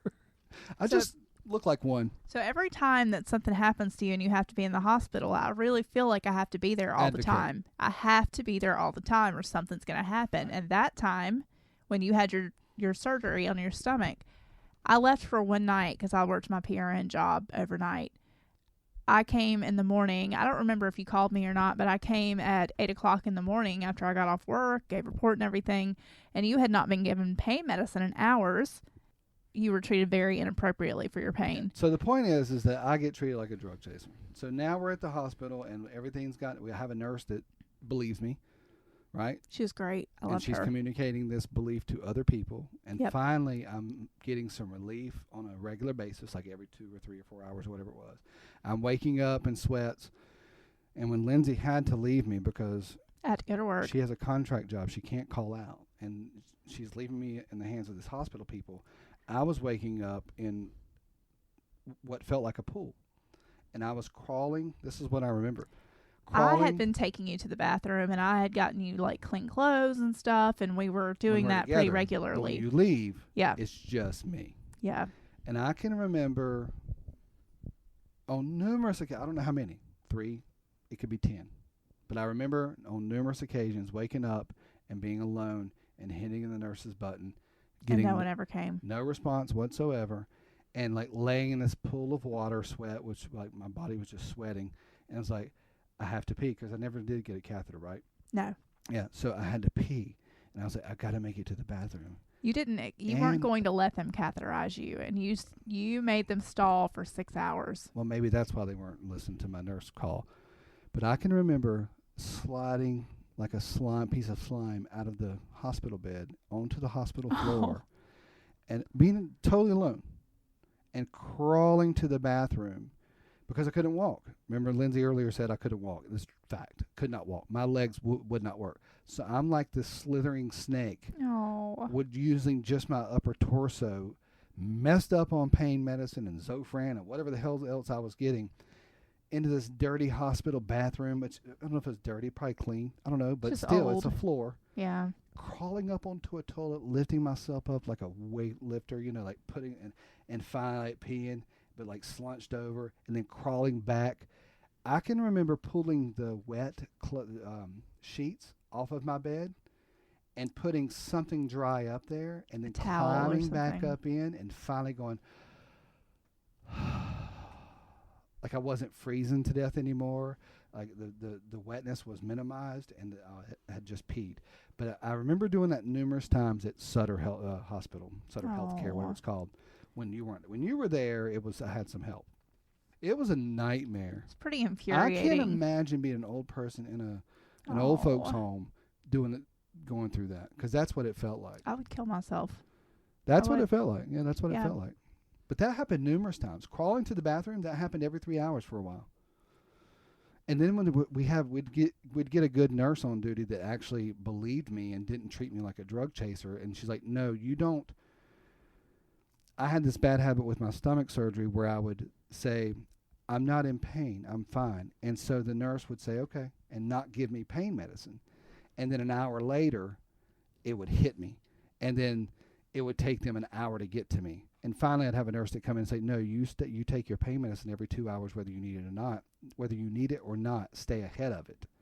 So the spider bite, I remembered that, and I'm like, I was telling nurses, I was saying, give me my pain medicine. No, I'm not in pain yet, but it's coming. I know it's coming. Give me my pain medicine. And I'd have some nurses that were like, you're getting your pain medicine no matter what. Like, they just gave my pain medicine without even asking. They just walk in and boom, boom, boom.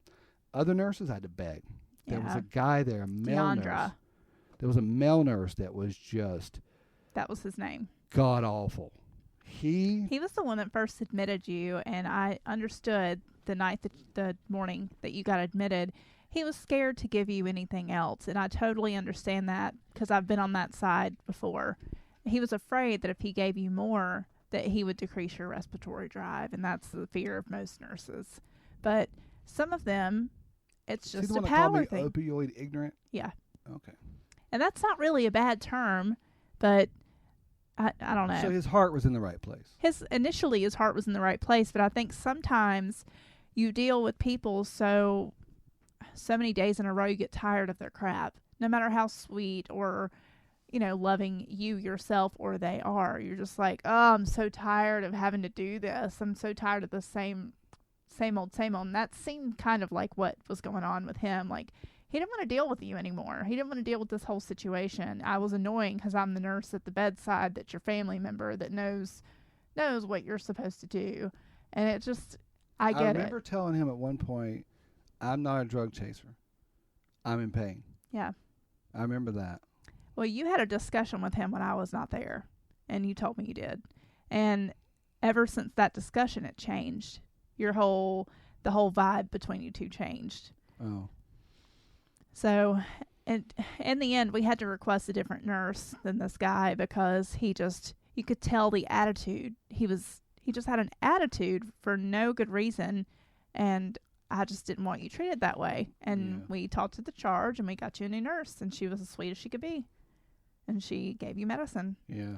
And honestly, I can understand where they're coming from when they don't want to give you too much medicine, because none of us wants to have to call a rapid response on a patient because we gave them a little bit too much morphine, Dilaudid, whatever it is. It's a fear. It's a good fear to have. It's a good thing to think about, but it's not your place as a healthcare provider, as a nurse, to decide whether or not this patient gets the pain medicine that's already prescribed to them. By the way, that's my thing. So if a doctor says Mr. Kirkman gets pain medicine every 3 hours, and it's Percocet, and it's every 3 hours, and it's whatever milligrams it is, then you, as a nurse, every 3 hours, and if you assess and make sure that it's not going to cause problems. Okay. And if it's not going to cause problems, then yes, you give it. Okay. And if the patient says, I'm okay for now, then what? You believe them, right? Depends on how the order is written. Yes, if they say they're okay, they're okay. They're okay. So then an hour later, when it kicks in, you hit the nurse button, and the nurse comes in. You're like, I waited too long. This is what kills me. This is when the nurses, this DeAndre certain guy, people, particularly, be like, well, I can't you give you sure anything. It's not just like a short-term thing or whatever question? And I'm like out of it, hallucinating. Like I'm saying, all I know right now is I can't function. I can't sleep. I can't do anything. Please help me out. My joints are on fire. And so, to me as a nurse, if someone's turning down pain medicine periodically, they're clearly not a drug chaser. And if all of a sudden they need it, then get it to them.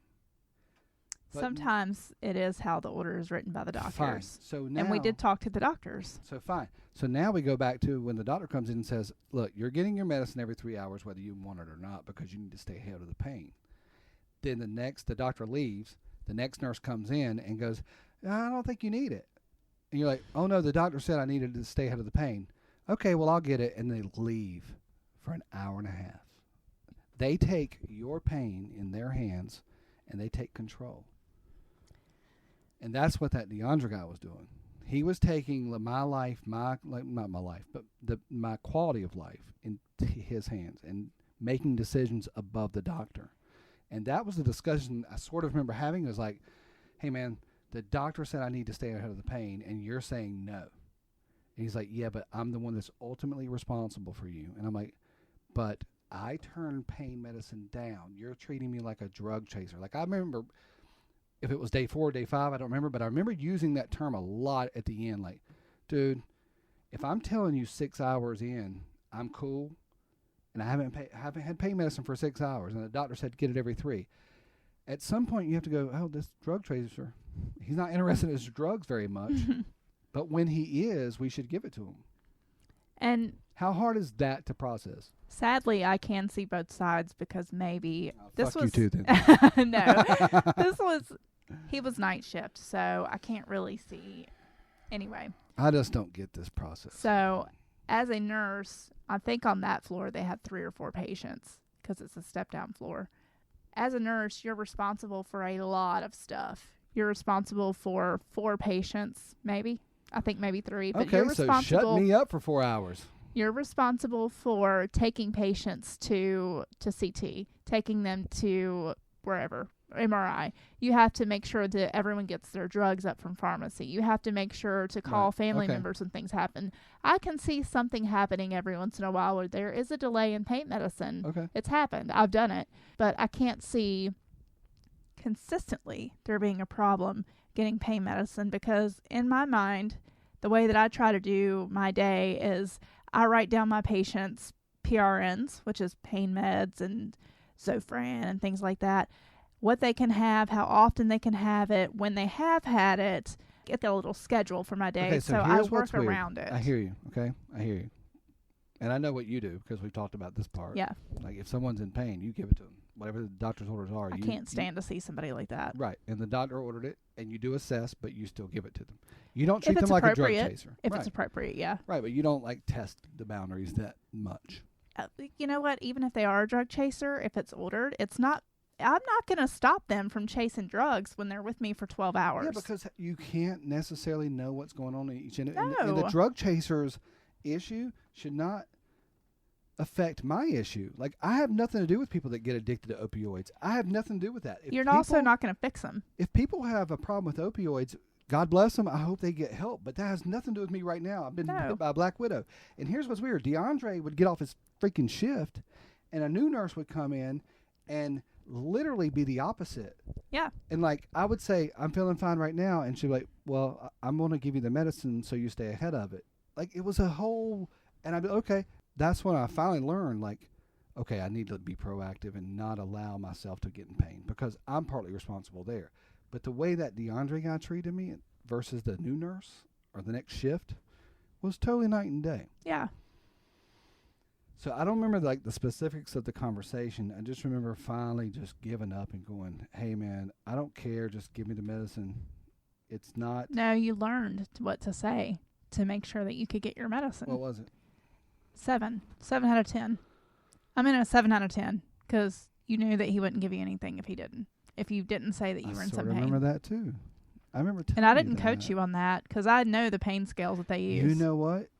I'm so glad you brought that up. It was that sweetheart nurse that came in there and she said, if you say it below a 7, we're trained to like push it off. Mm-hmm. So and that's really stupid. And she said God, this is so crazy that I remember this now. She literally said, say 7 or up. And don't say 10 or something like that. She was like, don't say 10 because no one's a 10 unless you're dying. Yeah. If you're on your phone smiling and laughing and Facebooking and Instagramming and you say I'm at a 10 out of 10 pain, nobody believes you. That's fine because after that, when everyone coming in, well, I'm a 7, about to be a 9. But yeah, look. It's sad that that's what you have to do, but that is what you have to do sometimes. So people, do not say that you're 10 out of 10 pain if you're playing on your freaking phone because nobody's going to believe you. Then you're the boy that cried wolf. So when you really are in pain, they're going to take another 20 to 25 minutes to get it to you. And by then you feel like choking somebody. All right. So let's book in this. Let's get to the end of it because now we're an hour and a half in. So there's towards the end as I'm coming to and starting to remember where I'm at, what day it is. But not really. I never remember what day it was. It took me actually, you know what? When we got home, I was still hallucinating for a while. And I was still in pain for a while. You would wake up with foot pain all the time. And knee pain. I remember and the hip pain. The hip pain was actually the worst. The hip and the foot. But what I remember towards the end with all the drug chaser talk, all the talk about pain medicine.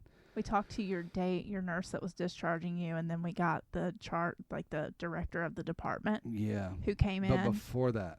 Okay. Before that, I guess Andre was long gone at this point. And we had this brand new nurse walk in. He was a long-haired hippie dude. He was so nice. Kind of frumpy. Super nice. Yeah. And seemed so cool. But you thought that he thought something else because No, I didn't think. No, I didn't think it. He got busted on. What happened was when he came in to do the assessment. I wasn't here for all this. And because of our previous experience but with hospitals, and you taught me how the behind the scenes works, I knew I was supposed to be discharged, and I knew I was being forgotten about. So when this nurse came in and was talking to me and everything, and he left, he seemed really cool and really nice, right? Very empathetic and all that, but he was brand new. We'd never seen him before. Yeah. He leaves, and I guess I passed out, went back to sleep or whatever. However, it could have been 2 or 8 hours. It was like 10, some doctor 10:30, from 11 like in the house morning. walks in, macho, like whose face is perfect, his hair is like permed, and he's built, and he's been working out. But he's like that dude, not House, but what's that show we like? The hospital show. Scrubs. What's the asshole's name in Scrubs? Oh, I love him. Yeah, I can't the asshole remember. doctor. We got to insert a clip right here where he's being an asshole. But it's that asshole, like, jock guy. So, you're declining chemo because Wikipedia says that a raw food diet reverses the effects of bone cancer. Well, hey, any info you have that I can pass on to my other patients would just be super. And by the by, while you're on your computer, perhaps you could jump over to a little site called rateyourdoc.org. Gee. There. I gave you 5 stars. Thank you. And now I have to take your laptop from you, as I've deemed you just too darn stupid to use it. You see those bell peppers that you're munching?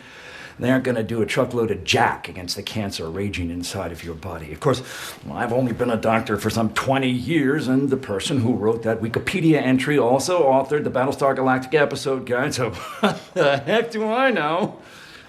But if you feel like living, page me. Yeah.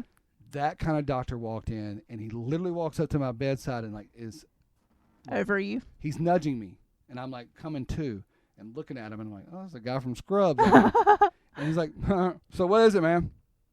And I'm like, what is it, man? And he's got this shit-eating grin on his face. He's like, is it drugs or alcohol?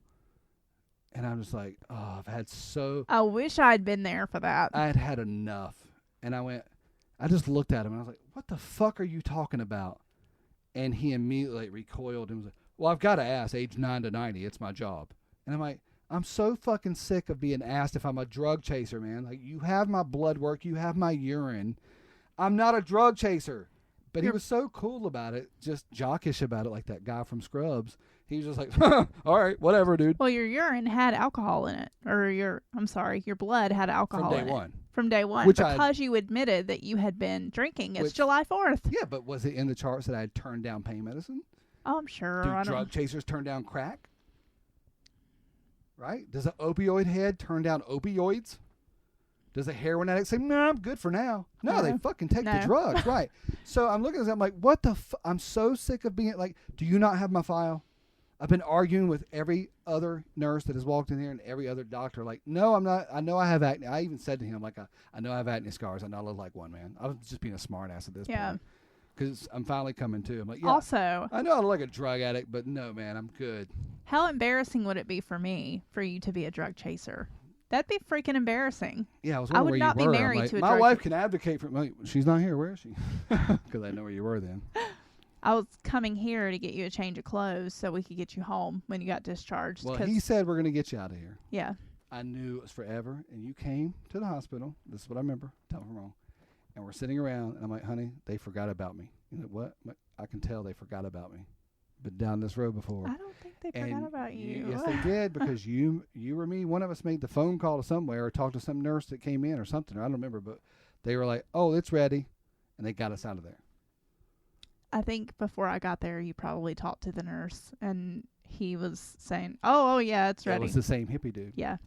And by the way, I didn't say this yet. He came back into the room after the doctor, and I called him out. Yeah, I know you did. I sure as hell did. He came back in the room, and I was like, hey, man, do I look like a drug chaser to you? And he just like, huh, what? Sort of started huffing and puffing.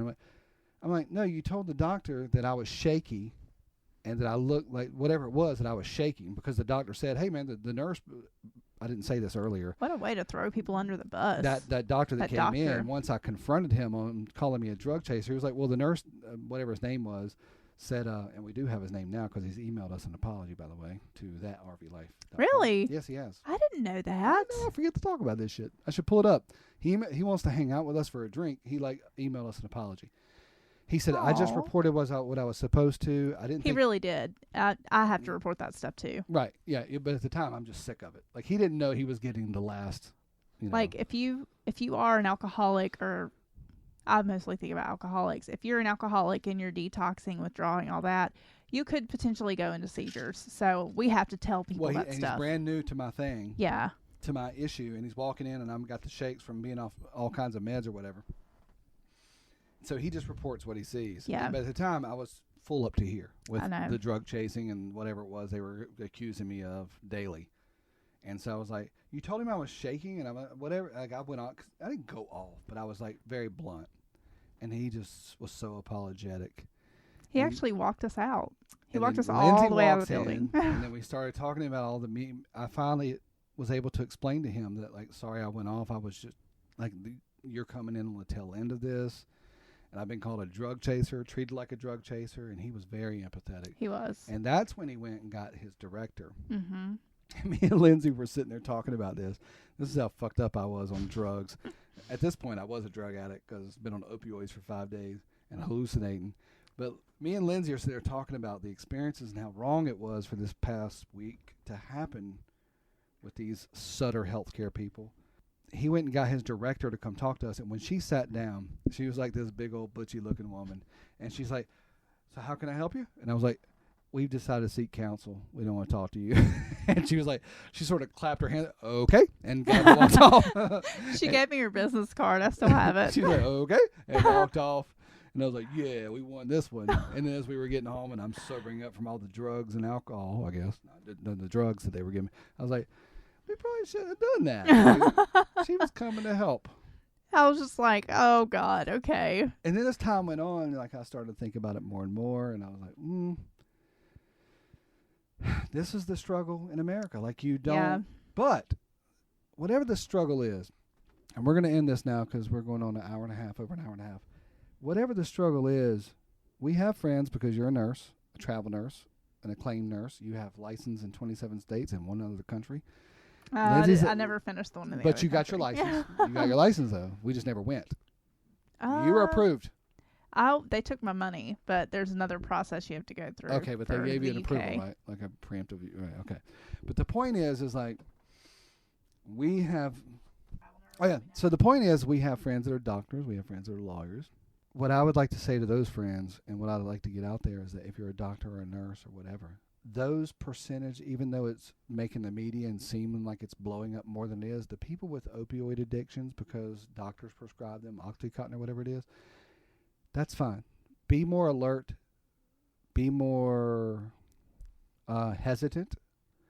But do not let a patient agonize in pain because of some jackass that can't handle his addiction.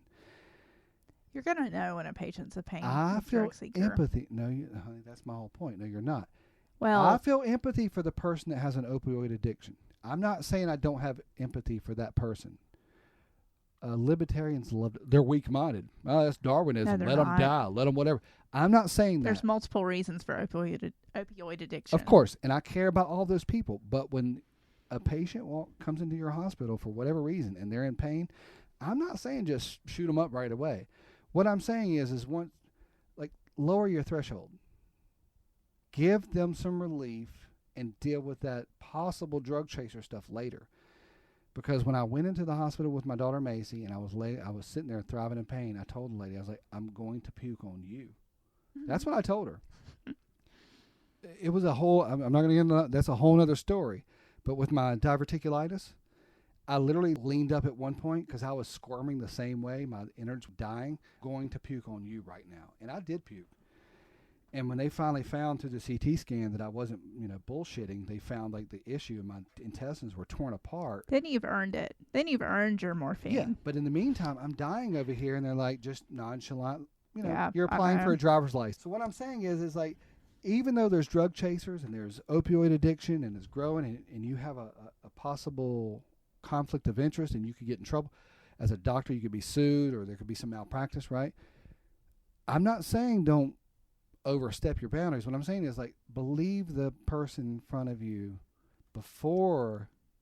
Well, we're taught as medical and nursing people that pain is what the patient says it is, and that's what you assess. I'm saying, but believe the person in front of you before you equate them with an opioid addict, because the opioid addict, even though they're growing in numbers, is still a small percentage compared to the person in front of you. And maybe ask them for come up with something where you're asking for their consent. Like, well, listen, we have a big problem with drug chasers here. Do you mind if we take a blood test and a urine sample? Can we have your consent to do that? We do that anyway. Right, you do it anyway, but explain to the person in front of you you're doing it and why you're doing it. What's wrong with that? Well, now a lot of ERs, they're not carrying Dilaudid anymore because of this problem. So it's a widespread problem. Okay, the problem, though, is with the weak people. And they deserve help. But what I'm saying is there's lots of people. And, honey, you saw me lay in agony. I know. I did. I laid in agony. I did. Right. Yeah. That's not fair because some asshole can't handle his opioids. I came home and finished my opioids, and the other prescription sat in that box, right? I didn't even go get it refilled. That's not fair to people who are in pain.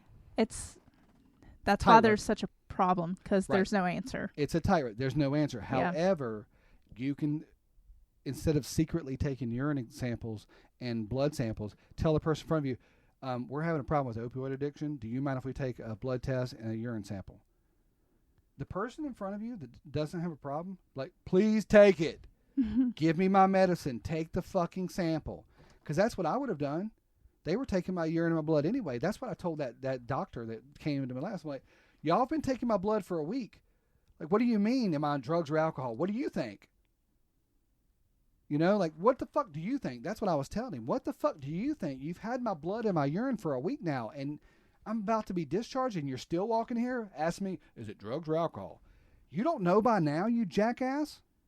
Is our healthcare system so fucked up that you can't discern the difference between a drug chaser versus not a drug chaser when you've had his blood and his urine for a week? Fuck off. You're supposed to treat the person in front of you. And if you think they're a drug chaser, tell them. You pussy. Say, look, there are several things working here. I need a urine sample and a blood test and your consent to prove you're not on drugs. How hard is that to fix it? Because people lie. It doesn't matter if they consent. I'm not saying... What do you mean consent? Say, we have an opioid problem. Can I have a consent to take your blood sample, take a blood sample or urine sample to prove you're not on opioids? Your right now? consent is when you sign the papers, when you get admitted to the ER, when you get sent to the ER because you're signing papers. Your consent is you... Okay, then what's the problem? What's the problem then? They had my blood in my urine. People don't know how to communicate. That's the problem. These are the finest, smartest No, PhDs they're not. in our No, land? they're not. They're not the finest, smartest. Well, that's what we're trying to fix here. That's what I'm trying to say to a doctor right now, our friend. Our friends that are doctors. There are so many things that could cause addiction, but there's also so many things in every single person, like yourself and me, that could cause the need for narcotics and opioids, all that kind of stuff, that to lay out flat black and white rules about this issue wouldn't do anybody any justice. I didn't say lay out flat and black. I'm not saying that you did.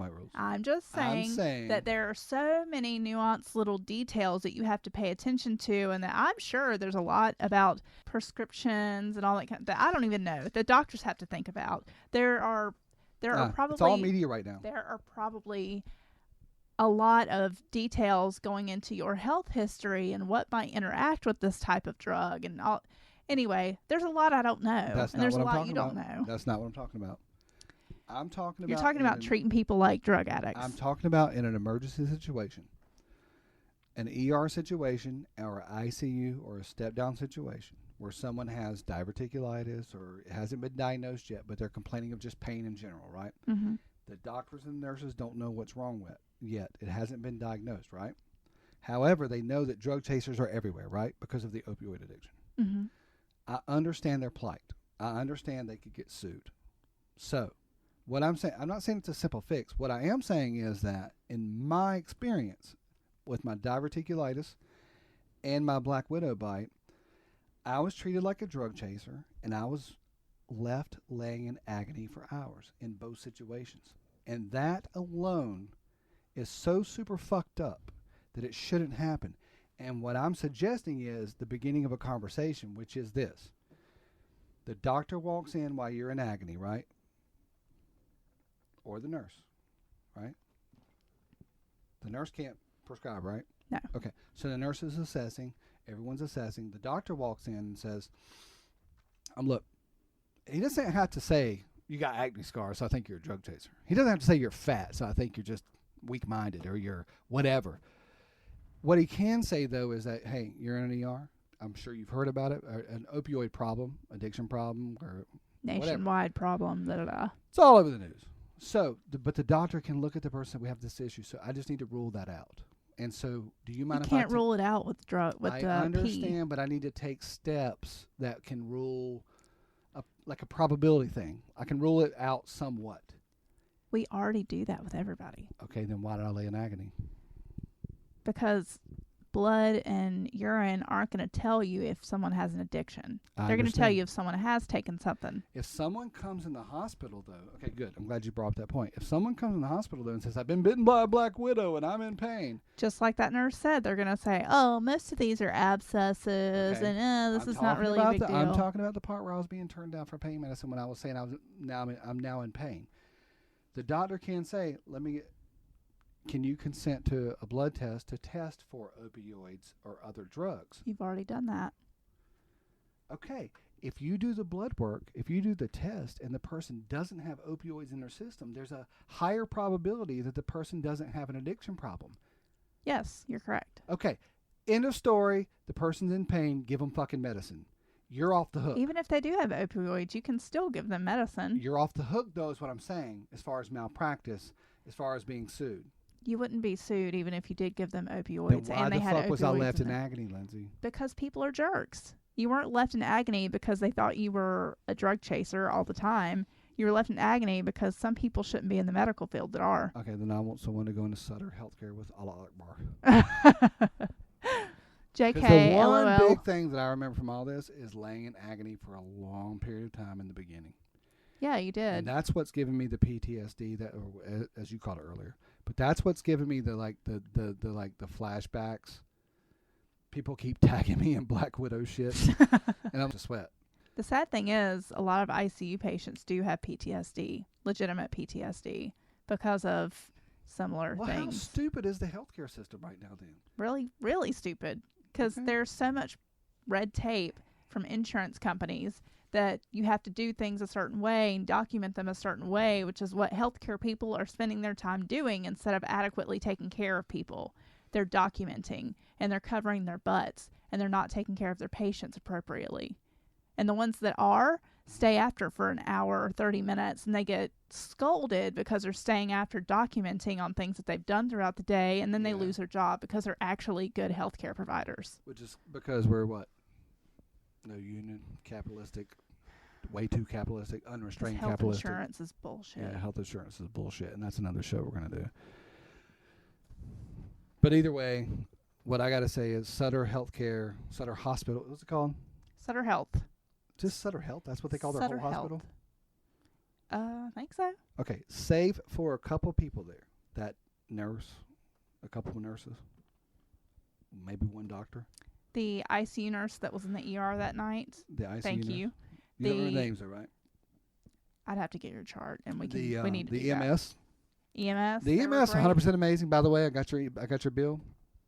I'm not paying $3,300 for a goddamn 8-mile ride to the hospital. I should have just driven you there. Go eat a dick. I think EMS drivers deserve $100 an hour. Oh my God, they're Okay? so underpaid. But we're talking, let's say a minimum 2 hours. Both the girl and the guy get $200 for that trip. That's $400. Let's say the supplies cost on them another $200. Triple it. That's $600. That's a $1,000 EMS drive.